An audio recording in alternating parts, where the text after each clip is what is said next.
seem not to be promised to us. I've been told that we're safe, that it's the duty of the police and the courts to protect and serve, but that can't be. I've seen the American justice system at its best, protecting those it was made for, stepping on those whose backs it was built on, and the police are no better. I don't need a badge to see a discrimination. You look at us different because of our skin, even though we came into this world the same way you did, but it's funny. I don't worry about courts, and I'm not all that concerned with cops. What I'm scared of are my own people. Everyone is in such uproar about everyone else. They fail to notice that black on black crime causes most of our own deaths. So many people tell me that I'm overreacting, that I have no reason to be afraid, and that I need to calm down. And to those people, I need them to answer me this. Have you ever heard a mother cry the name of her only son when she knows he'll never be able to answer her again? Or a grandmother tell you that she just wants her grandson back, whatever shape, she'll nurse him back to health.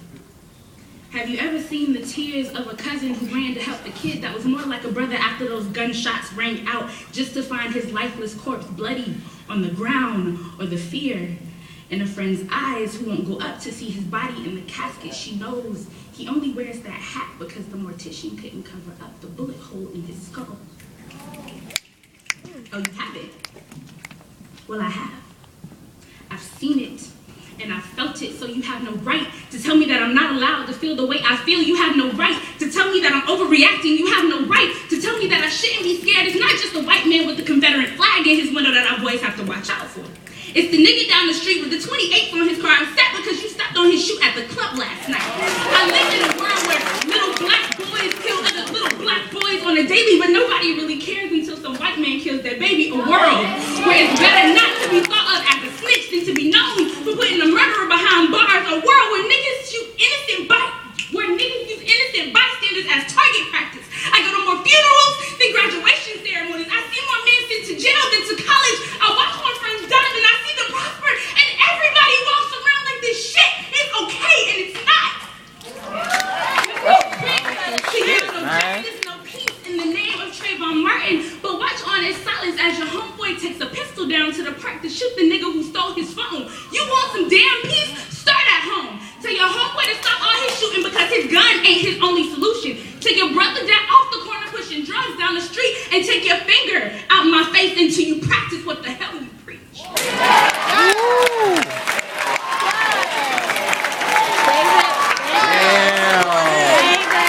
Go in, Spring.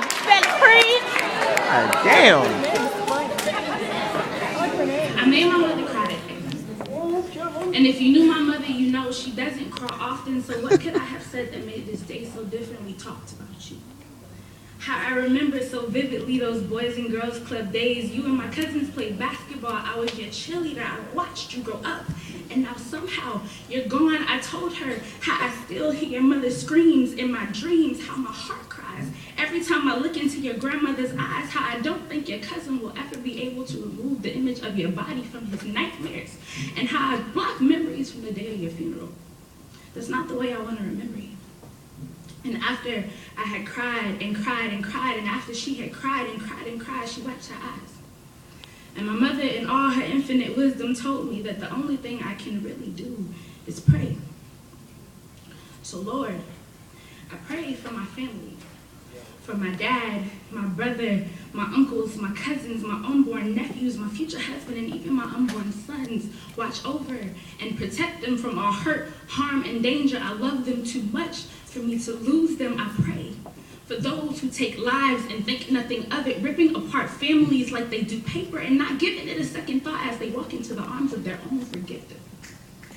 Forgive them, Father, for they know not what they do. They know not of the shattered glass they leave behind as those bullets leave that chamber of the growth and potential of the life that they cut down in its primer of the hundreds of people they affected by pulling that trigger.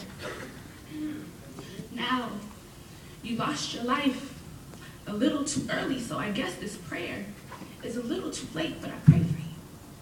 I pray for your soul and its safe flight to your mansion in the sky. I pray that you find happiness with God that you never found here on earth, and I pray that you await your family with open arms on those days when they enter the pearly gates. But lastly, I pray my people find themselves before it's too late.